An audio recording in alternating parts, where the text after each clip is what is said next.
to cuss and stuff on here? Am I supposed to be kind of dirty? I was gonna use the term cum whore, but maybe I shouldn't.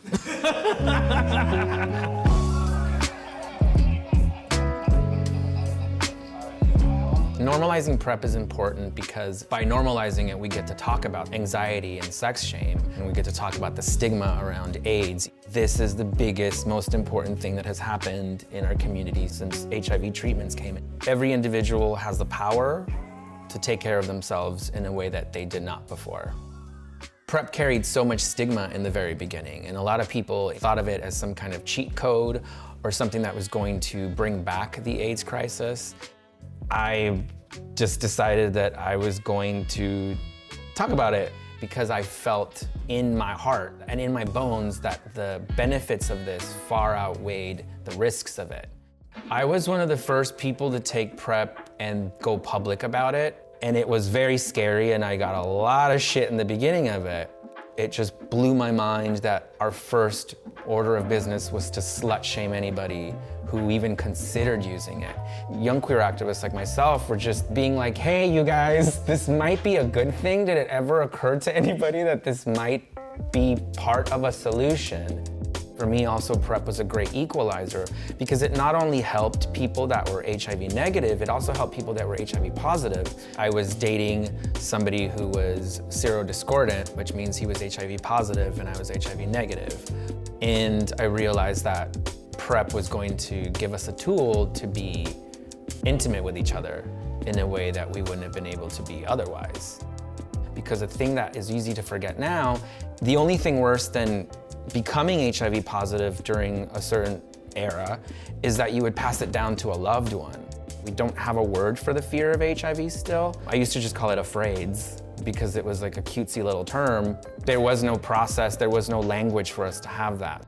I would remind young queer people that a lot of queer people died and that a lot of queer people worked themselves to the bone and lost everything for them to have the privilege of having a prevention for HIV, and that the world changed after that, and that we are in the midst of a queer sex revolution, even if the powers that be don't want to call it that. And younger queer people want to know their history. We've always had a hunger for it. We've just never had infrastructures for it because we don't teach it in school. So you don't have to tell them how good they have it. You just show them what the history is. I always just tell them really cool stories of a time before, what the Rambles was, why it was called the fruited plain in the 1920s, how far that goes, and then sort of remind them, oh, by the way, it wasn't like that for the last 20 years because everybody just associated that kind of cruising with disease. So the fact that I can go cruising in Central Park 3 days ago and I see 25-year-olds, that's a wonderful feeling for me. I've self-published 2 books now. One of them is Post. That book ended up being so successful, I started to write this cruising manual. I realized that a lot of younger people have only grown up with apps, and a lot of older people had forgotten how to cruise. I started to remind people of the very basics of cruising in person. I call it analog cruising, and that became Analog Cruising, the book. An homage to 1970s and 1960s self-published cruising guides that were very common during that time.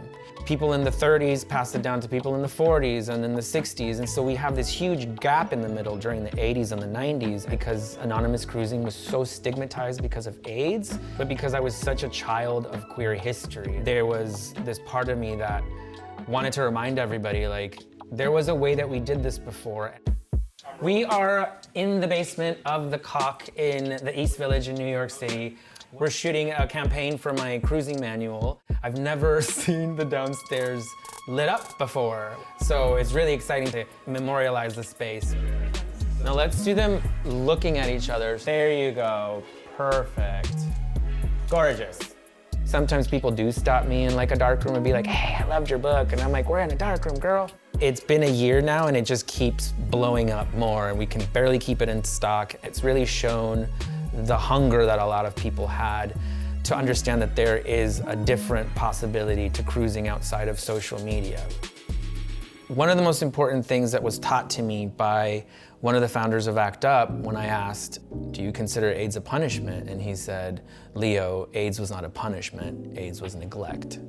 And it was government neglect, and it was neglect for our families, and it was neglect of ourselves. And so it's very important to make sure that all the members of our community are being addressed. Trans men, trans women, HIV positive younger men, HIV positive older men, HIV negative queer people.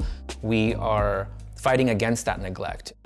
When PrEP comes along, it changes the power dynamic of it so that the virus doesn't have as much power anymore. And this is the same time that we discover HIV undetectability, which goes hand in hand.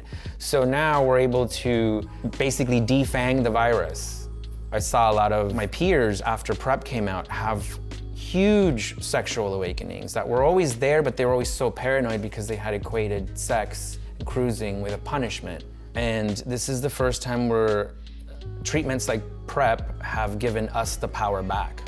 The novelty of it was so strong for me, where I was like, whoa, I can just take this and not think about HIV forever?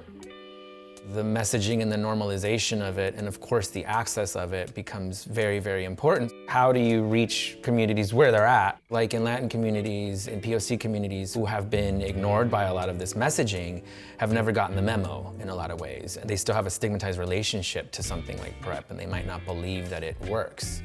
The most successful messaging that we have for PrEP has always been very sex positive, that acknowledges people where they're at, that calms down the hysteria and allows them to explore their sexuality with a different tool, not only against HIV, but for queer pleasure.